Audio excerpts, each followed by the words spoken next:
Alright, so for the next part of this, we're going to take one of those corrected background images. So this is a different plate, same process. So for this one I'm going to use, I think 44 is the one I ended up using. It doesn't matter which one you use, it's all the same process. And so you're going to take one of those, and you're going to take your hallway clean. And I have a couple extra here that I didn't have before, just so you can see what they are. I have one that's a reflection pass, and sometimes you'll use this kind of setup, depending on how advanced you want to get. But once Nuke opens, I'll show you what the other one looks like. So here is the hallway pass, and then here is the reflection pass. Okay, and it's all blurry. And this is actually the reflection pass, I just mislabeled it. It's actually the final gather pass, because sometimes you want to use this just for your lighting and use this for reflections. Okay, so this is actually just a defocus on this one, or on the original one, and then I just rendered it out. Okay.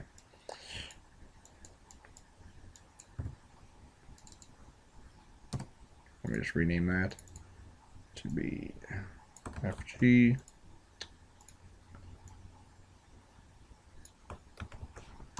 There we go. Alright, so now we're going to go into Maya and make a new project. Project window, new, StillMatch hallway, and then hit make sure it's in your 2560 folder, hit accept. And I already have that project, so I'm just going to go to my desktop.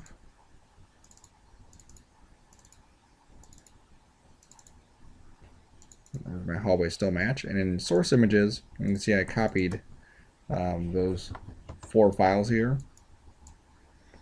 and then it's copied, and then I also copied the background folder. Okay, so that's just all the background images from here. Alright, so now we're going to create a new camera. So let's make a new camera. So we're in the new camera, so we'll call this StillMatch Cam. And we're going to go to View, Image Plane, Import Image. And in our backgrounds, we're going to go and find one that we want to use. Now, like I said, I believe I use 44. The process works for all of them. I'll actually try 45 in this case. So I believe that's the one I want to use. 40. Yeah, okay. So we'll open that. Alright, now you'll see, I always hide the grid. I like to use the grid for this, so I just click the grid hide button. And I'm going to create a polygon plane. There it is. So if I scale this polygon plane up, you can see that it really doesn't match, the hallway, and we have to get this to match the hallway. So what I'm going to do is try to rotate this around and get it lined up and so on. Now it's never going to get perfectly lined up until my camera in Maya matches my camera in the real world. Okay, it's kind of like if I grab this camera and I choose a focal length of 12, you can see how much perspective is added to this plane. Okay, so depending on what my focal length is going to dictate some of the perspective of the camera. Especially if I went with, let's say, an 80, you can see how flat this is, and actually the perspective looks like it's bowing a little bit outward. Okay, so we need to figure all that stuff out. So I'm going to go back to my desktop, go into my folder,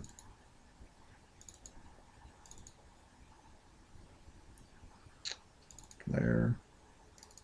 It's always good to kind of keep this up so you can reference it. And this is 45. So I'm going to go to 45. And the JPEG itself, if I go to Properties, it does in this case have the information.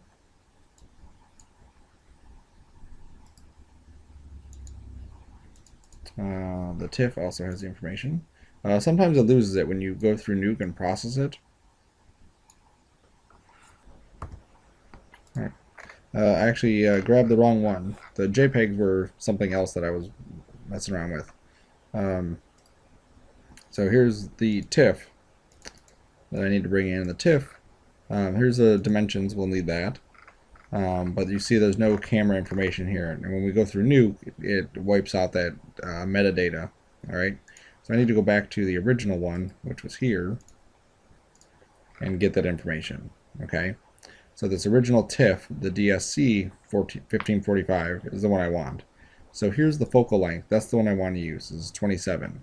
I shot it with 18 on the camera, but because it wasn't a full frame sensor, it went with 27. Okay, that's how it figures it out. So in Maya, my focal length needs to be 27.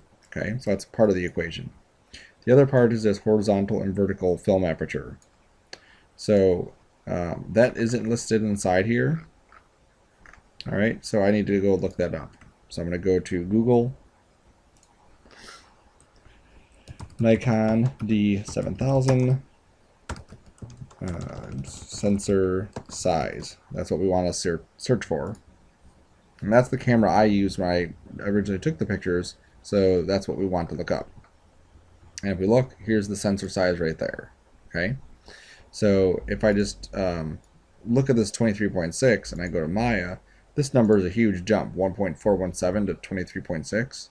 This is in millimeters. This is in inches. Okay, so I have to do a little conversion here. So if I just copy this and ask Google to convert 23.6 millimeters to inches, I get that number. So I can copy that and paste it. And I'll do the same thing here. I believe the other number is 15.6. Yep. I'll copy that number and paste it there. Okay. So nothing really changed here because all I did was change it on the camera itself. I have to go into my camera attribute editor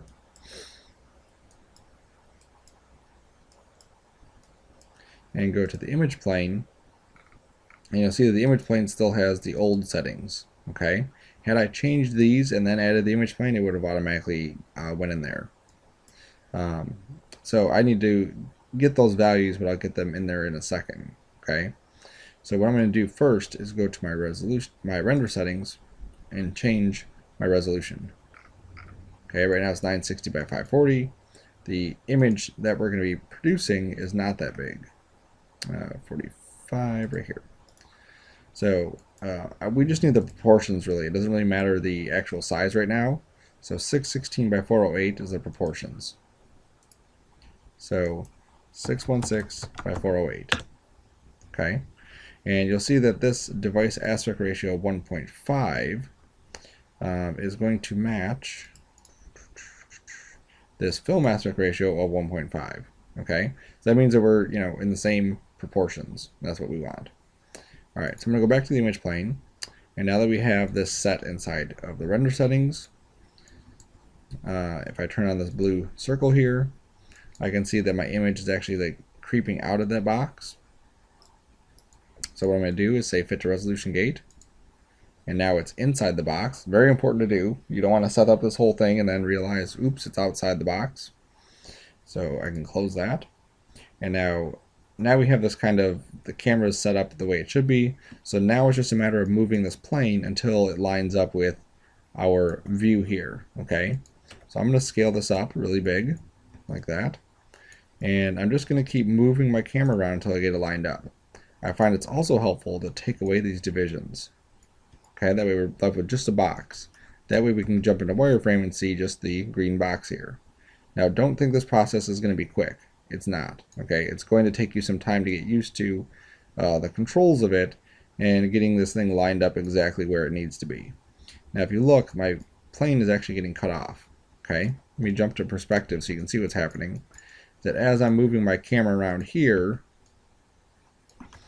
and moving it forward and back, it's actually cutting that plane off. Okay, so what I'm going to do is go to the image plane, so I can just marquee it, and then change the depth to 1000.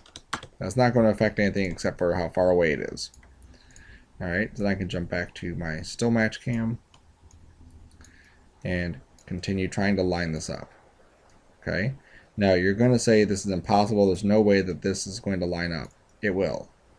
Okay. I've taught it the class many times, and everyone thinks the same thing, and eventually we get it in there. It might take you literally a half hour to get it there, but you will get it there. Okay. Now we don't want to ever take this plane and move the plane up or down or left and right. We can scale it this direction, or we can scale it in that direction. We never want to rotate the plane. Okay, everything should be done through the camera. That way when we're done, this plane is perfectly flat. Okay, so if I had a ball in the scene and I wanted that ball to move perfectly along this plane like this, I can get it to do that. If this is rotated, come on, there's no way I can easily get this ball to roll along this plane the way I want it to, because it's on some funky angle. All right, so do your best to not rotate that, because if I come over to your computer, first thing I check is, are there any rotations or translations on this plane which are unnecessary, and any rotations are definitely unnecessary. We also don't want to go in here.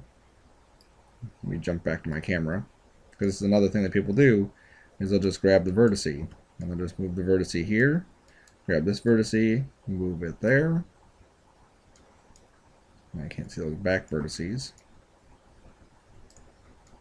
There you go. And you're going to look at this and say, well, it's lined up. Isn't that good enough? And the answer is no. Okay, because yeah, this is lined up, but now I go to perspective, and now this plane is kind of misshaped. It's not the same direction that the ground is. It's actually more of like a trapezoid shape. And this is actually, let me go to the front view so you can see it better. You can see it's not perfectly flat either. It's actually like rotated a little bit. Okay, so we definitely don't want any of that business going on. Start with a fresh plane.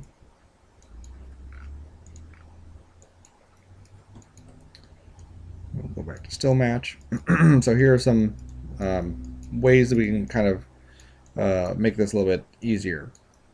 As I rotate this thing down, you can see how the perspective on this thing is pretty narrow. As I rotate it up and I get closer to it, I'm adding more perspective into this plane. Okay, so that's going to help you immensely. I'll make this really long.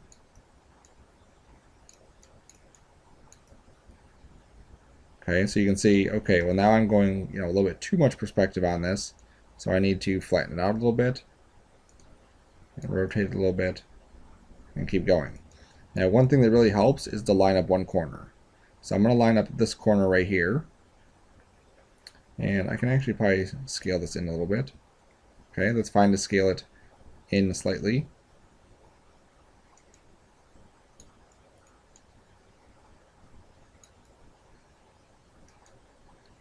Okay, so I'm trying to get that one corner lined up good enough. Okay, now see I lined up this one corner here, and this is sort of lined up, but this is obviously way off.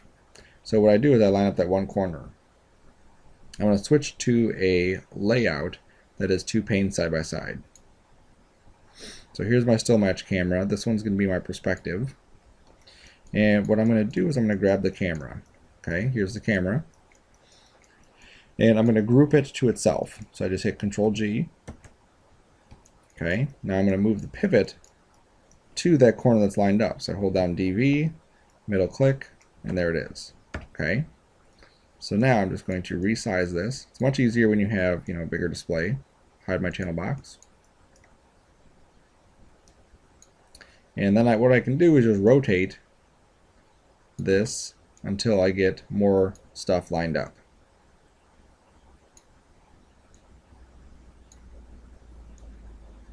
Okay, the other thing I can do is make my manipulator bigger, and that will help also like fine-tuning what we have.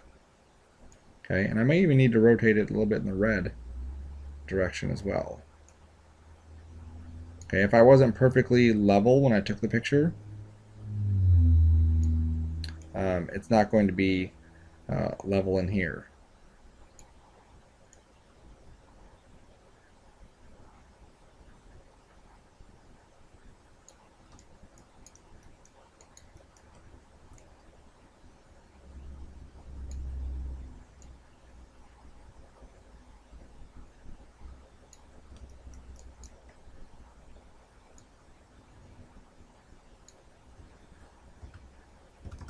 And the other thing we can do is if I pull open the attribute editor, here are my rotates. If I Alt and come on, sorry, Control and left mouse button drag, you can see how I can adjust these with like little slider movements. So even finer tuning, we can tweak this. So I'm trying to maintain a pretty straight line back here because I don't want to go too crooked on that. There we go.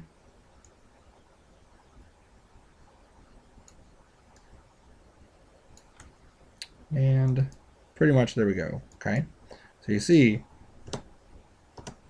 there it is. We're lined up pretty good here, pretty good there, pretty good there. Now it's not going to be 100%, but it's going to be 99.5%. All right, so that's what we want. So now that I have this lined up, I'm going to click on my camera, and just so you can see the channel box here. I'm going to hit S to set a key on it. I'm going to hit the up arrow to grab my group, hit S to set a key on that. I'm going to name this StillMatch Cam Group. Okay, that way in case I accidentally move this, all I have to do is adjust my time and it'll pop right back to where it was. Okay, so now that I have this here, what I'm going to do is I'm going to go to Edges. I'm going to click on this edge and I'm just going to go to Mesh, Extrude. And I'm going to pull this up until we're at the ceiling. I'm going to do the same thing on this side. Mesh, Extrude. Pull it up till I'm at the ceiling. There we go. Now you can see I'm a little bit off here. So I can grab that and just nudge. Okay, a little bit. Be careful I don't pull it too far off of there. Okay. And for now that's going to be good. So what I've done is just created this little border. Alright, now I actually need to jump to perspective real quick. Because this side here, if I can grab these, I'm just going to move them this way. This is just shortening it. Okay, it's basically scaling it in that direction. Let me jump to my split view again. Change this one to my StillMatch. I'm just going to push this in until it lines up with that wall corner right there. Okay, that way I can grab this edge now and extrude it that way. Okay, it doesn't matter how far I go, it has to be over to the side. I'll extrude this and just pull it that way. Okay, there's nothing over here, so I can kind of ignore that. I'm just making sure that that's, you know, filled in. Whoops. Okay. All right, so here we go. So now we have just a basic structure that we built. We'll put some more stuff into it as we go. And a lot of this is going to depend on how much interactivity we want. You know, if something's moving back here, we'll have to put more stuff back here. But right now we're good. So I'm going to save the scene. Camera hallway setup 01. Okay. So now what we need to do is we need to go and start doing the shading part of this. So I'm going to go to Google, Maya Production Shaders PDF. And also, I think on this one it had it.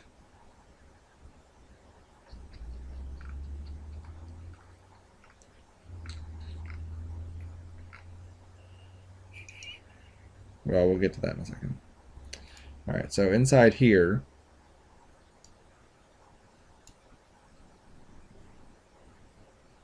I've downloaded this 100 times, but I just always like to show you where it's at. All right, so this is the kind of thing we're going to be doing. So we're going to be loading in these things, and this isn't anything that you're going to memorize right away. Even I still reference this in the PDF every time I do it, just because I don't do it every single day, so it's just not locked into my brain yet. So what we're going to be doing is we have a background plate, and we have a mirror ball, okay, which is our sphere. Then we're going to be adding a map ray switch environment to the mental ray camera environment. Okay, so we're going to take this thing one step at a time. The first step, it wants me to go to my camera, go to my mental ray section, go to my environment shader, and add in a MIP ray switch environment. Okay. Now in mine, it's going to load it up. If you have been following along, yours is not going to be here. These are special shaders that have to be loaded in. Okay. So we're going to go to Google and we're going to type Maya production shaders load, and one of the links here, and I'll copy and paste the thing so you can see it.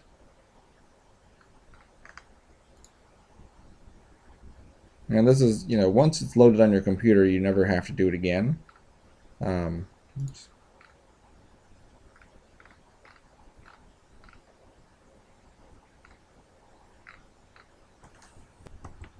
There you go. Enabling was the keyword there, not load. We're bad.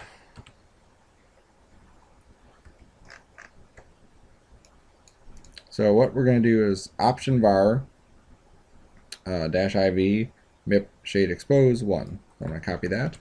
I go to Maya. I paste it down here in the mel area and hit enter. Okay.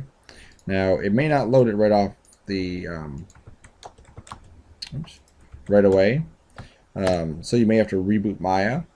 Once you reboot Maya, then you'll be able to go to the camera, go down to the attribute editor, go to environment, and then you'll be able to type in MIP, which is the production shaders, and then start adding things to the MIP. So here's my ray switch environment. There we go. And that's where we're going to start. Okay, so MIP ray switch environment goes into that camera that we're using for this. The background is where we're going to load in our background plate, the 45, and then the environment is where we're going to load in that sphere ball.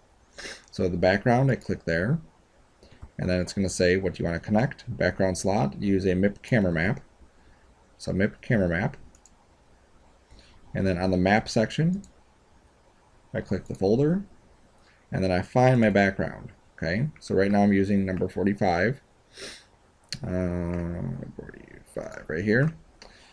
I want to use the lows now, and then once I'm ready to final render, then I'll switch over to the highs. Okay, so there's my low. Okay, then in its environment slot, use the mirror ball. Got it? So we'll hit the back button. Okay, the back button doesn't want to work, so I'll just click the camera selector again. Go back to the environment. Here's the environment. I'll click that. I'll click on the mirror ball.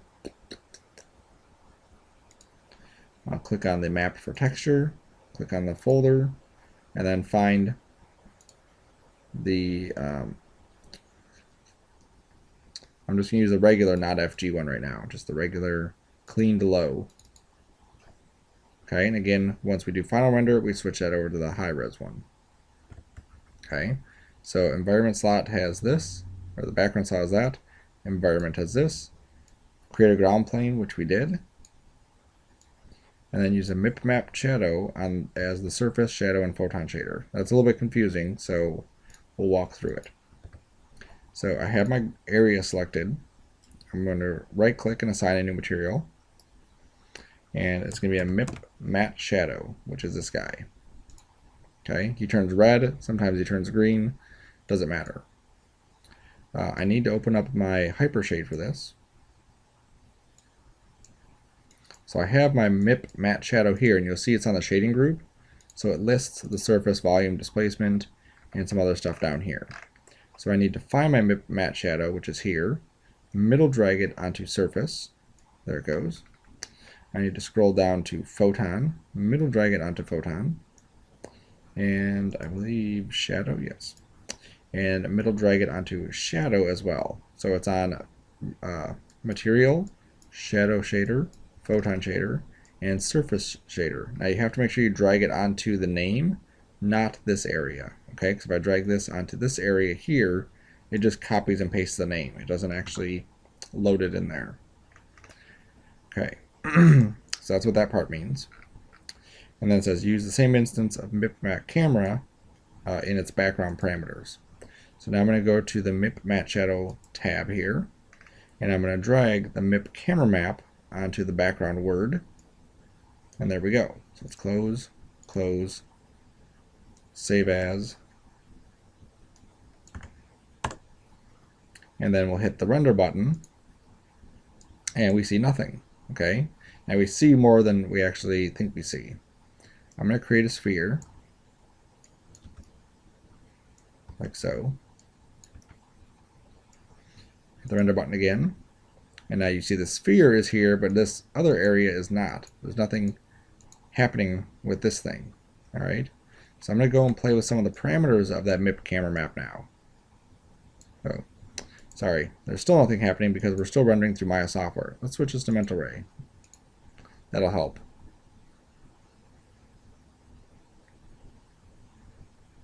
There we go, that's better. Okay, so we have this here, which looks pretty much like the original. Let me switch this back to Maya software just so we can see it again. Okay, so I'm going to do a little save, switch it to Mental Ray, do another render. Obviously it's going to take longer because it's doing more stuff than just the basics of what we just saw. So now let's go back and forth.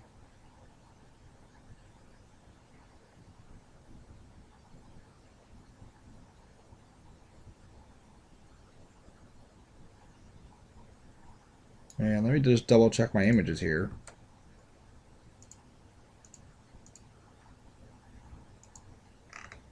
Oops, yep, see I'm still using that JPEG. Let me just reload my new one.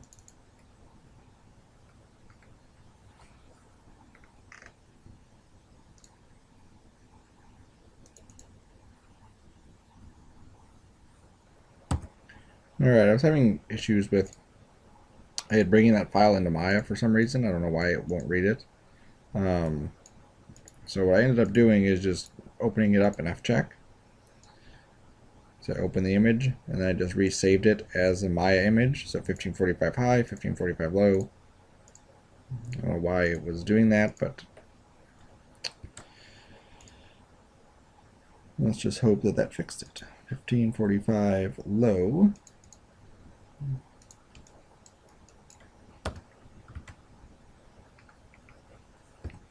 Okay, so I was able to bring that in, but I had to switch it from RGBA to RGB, which is odd. Must be bringing an alpha channel at some point. So that worked, and then I changed the depth again, and there we go. So hopefully you won't have that problem. So now I'm just going to go and just realign my camera a little bit because you can see it's slightly off. So give me a minute. Alright, so now I'm back. I have that thing relined up. That's good there. I'm going to show the last hidden object. There it is. Good. Okay. So now we're back to where we were before I realized I screwed up.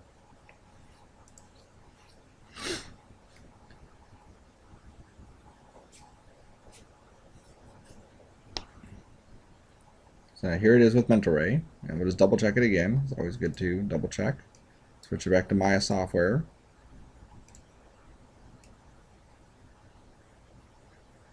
My old one, delete that. Nope, that's the right one. Okay, there's just a little bit of a movement there, but that's not going to be a huge issue. Okay, so that's good. All right, so let's just trash those.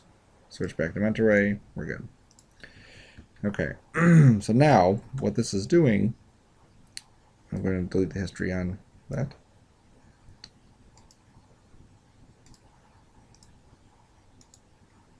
There it goes. It's using this red area as a way to catch shadows and reflections and all this other stuff. So right now, as we render it, it's basically saying, okay, well, if it's going to cast a shadow on this ground, just put the shadow there, but just put it onto the background. All right, so we see that there's a shadow here. We see there's kind of a shadowy thing here. And it's also reading this light information, and that's how we're getting some of this stuff. If I go into my reflections, say catch reflections, and I pull up this reflection color,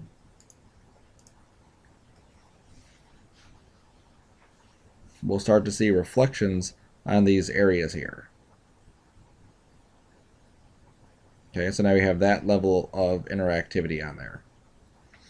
And then I can take my reflection glossiness and pull this down. I'll just do a little area here.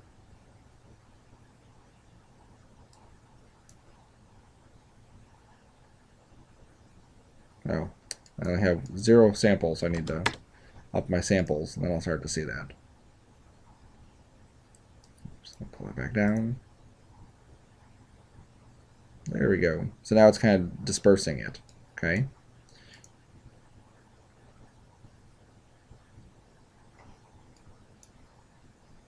So what I need to do is I need to basically build these mip-match shadows for each of my different types of objects or different types of materials here to emulate what's happening inside the scene. Also, this is where it really turns cool. These are really built on the Maya or the mental ray shaders. So right now this guy has a Lambert on him, so I'm going to assign a new material. I'm going to make it a Mia, X passes. And I'm just going to switch this over to Chrome. There we go. So what this is going to do is, I'll just render the whole scene, is using that Chrome, it should be really reflective. So we should be able to see some of that environment sitting in there.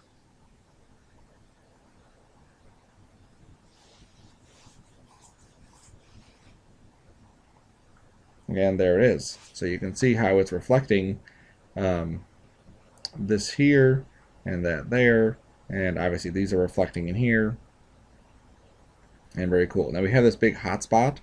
That's our default light. So I'm going to go to my render settings, go to my render options, turn off the default light. Okay, so it'll probably be a bit darker now.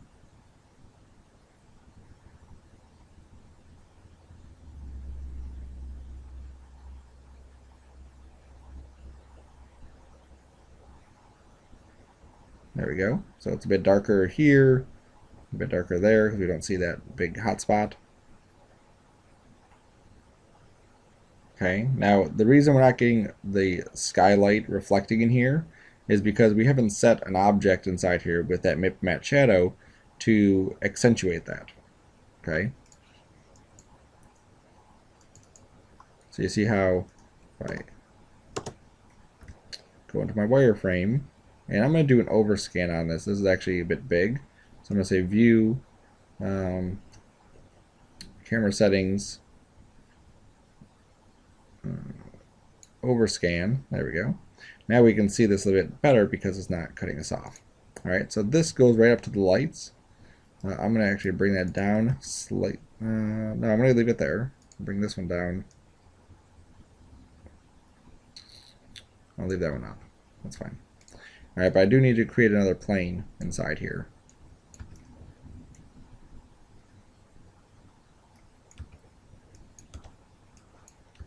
So I'm just resizing this to fit. Doesn't matter if it cuts it off. It's about where the ceiling is. And I'm going to isolate it to that box. So I'm actually going to scale this in until I see that box being lined up a bit better. And I may need to switch to this other view so I can see where this box is. And here becomes the tricky part because the ground is lined up, matches perfectly. Now I go to put this thing in, and it's not lining up as perfectly as I would like. Okay, so this is where we can get into kind of fudging some stuff around.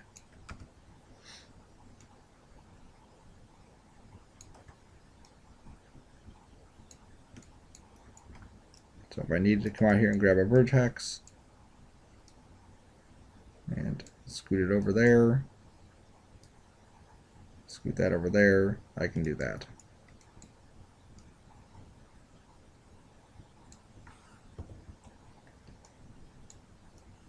Okay, so now if I just rendered this out as is,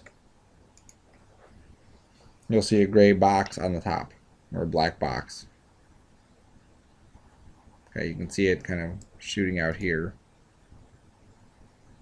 There it is. Okay, so everything that we want to be like, tell Maya to use this as a background, we have to tell Maya to use it as a background. So I'm going to add another mip-match shadow to this one. So new material, MIP matte shadow.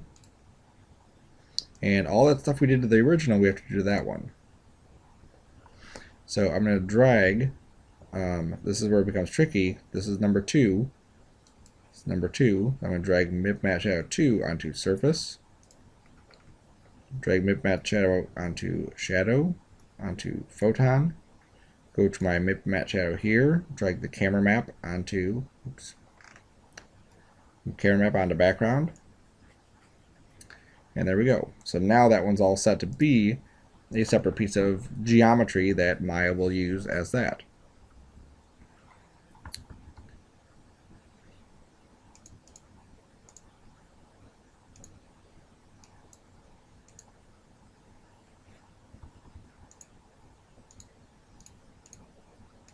Alright, let me reassign that material. I don't think it took.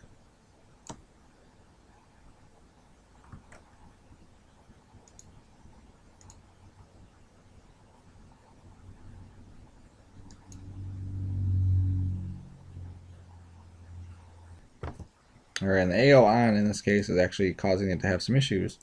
So I'm just going to turn AO off and then render it, and there we go. Odd, but it works.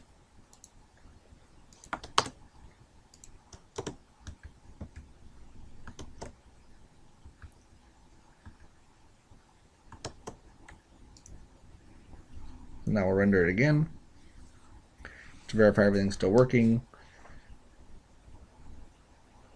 And you'll see that we're now getting this huge ambient occlusion on this wall here, huge ambient occlusion on that wall there, because of the other stuff going on. So don't worry about that right now. That'll be another thing we'll fix at a later date. Right now, you just want to basically get your stuff set up. Okay, right now it's all about the setup. There's a lot of ambient occlusion kind of bouncing into here, and it's taking up a lot of scene time. So I'm going to turn AO off on all my shaders. So now it's going to go a bit quicker. Okay, there's no shadow underneath this now. That shadow we had before was ambient occlusion. Okay, so we'll tweak those later. You can see that this wall here and here have different properties than the ground, so I need to create different MIP matte shadows for those. So I'm just going to grab those faces and then make another MIP matte shadow.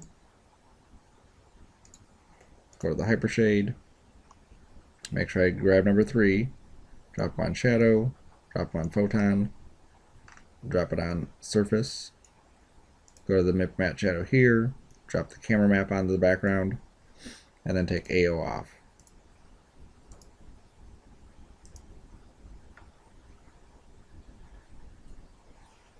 Okay, so now we have this thing reflecting.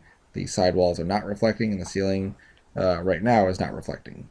Okay, so once we have this thing set up and we're kind of locked in, then I switch back to perspective, and then whatever I want to do inside here, I could start to build my scene, because now I have this scene laid out.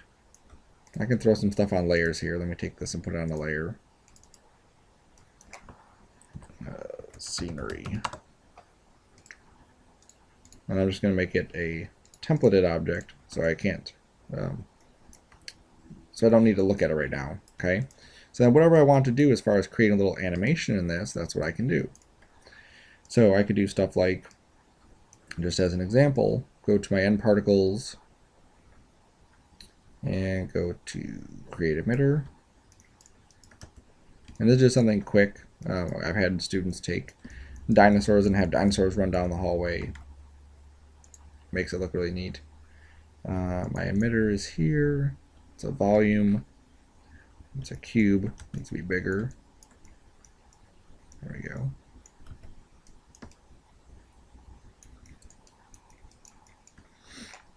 And let's see. I'm going to click on this area here, this shape, go to my end mesh and say passive collider. That way when the particles come out, they'll just start falling. Let's add some more frames. Let's take the particle size and make it bigger.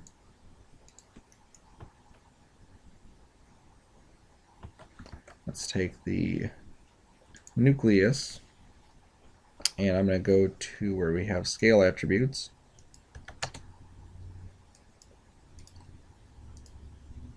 And change that down. By changing it down, it makes it think it's a bigger scene than it is. By changing it up, let's go to 10. It moves a lot slower. Okay, so I can just get an overall faster thing by just speeding that up.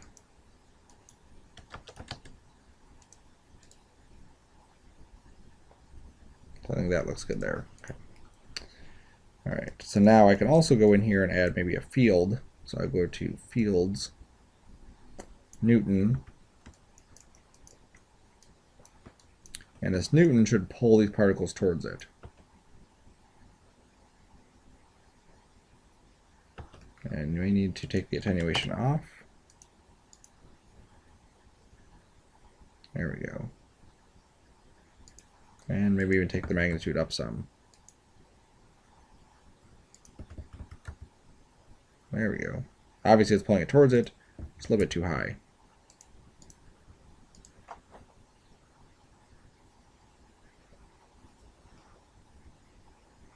Okay, so that looks pretty good there. Alright, so let me jump back to my other cam. I'll just hide that ball for now.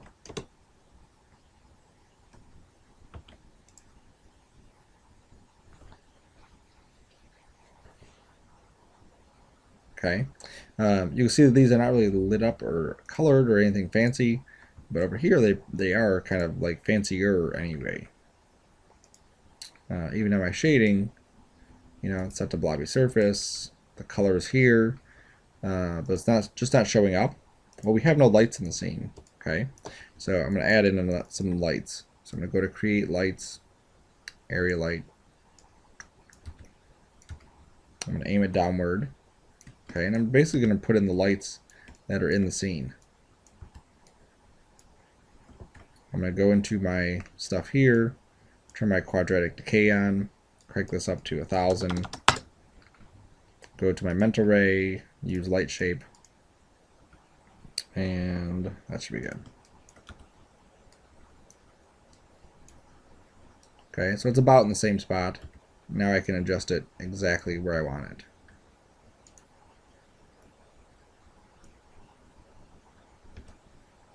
And it's actually like it's like a box light, but it kind of is.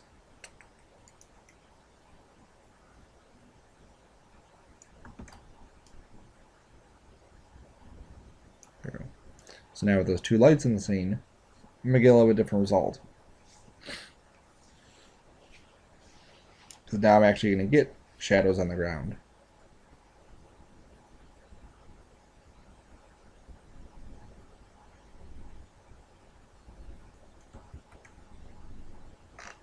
And just for fun, let me add another 0 to one of these to see if I get incredibly different results. Yep, there we go. Now I'm getting some lighting in here. And that's what I was obviously after.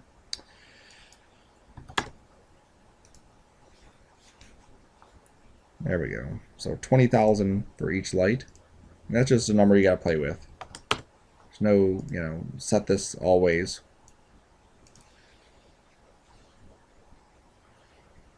And I can also see these guys look like they're floating. I don't want them to look like they're floating.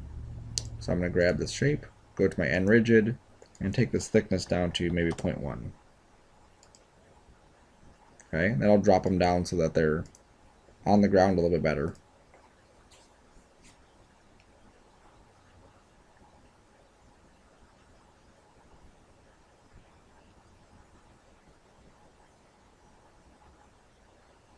Perfect.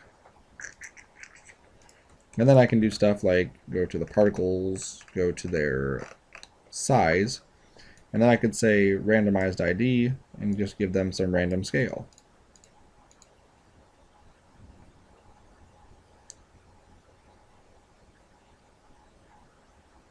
So now they're all not going to be the same exact look to them. And I'm using this as an example of what you could do with particles. Obviously you can do anything in the scene. Now that it's set up, we could import a character, We have the character walking down the hallway. We could have a dinosaur walking down the hallway. We could have anything. You could have a car driving down the hallway. You could have something crawling up the walls. Okay? There's lots of things that we can do with this. I could also go in here and say convert my end particles to polygons. And what that does is it makes us mesh around them. Okay, right now it doesn't look pretty, but if I go to my output mesh, I start upping my threshold, and then I start taking my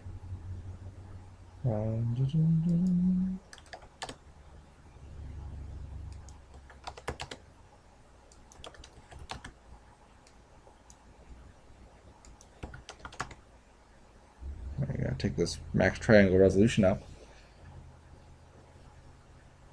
and hopefully it won't crash.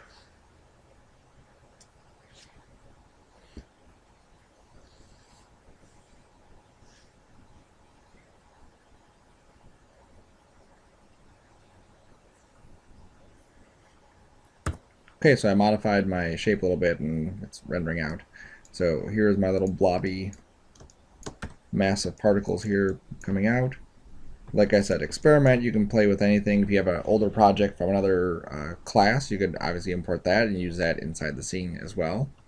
And then once you get your scene set, then it's just going to be a matter of rendering this out correctly. So we'll have another video on rendering it out correctly. All right. So let's stop it there. Save and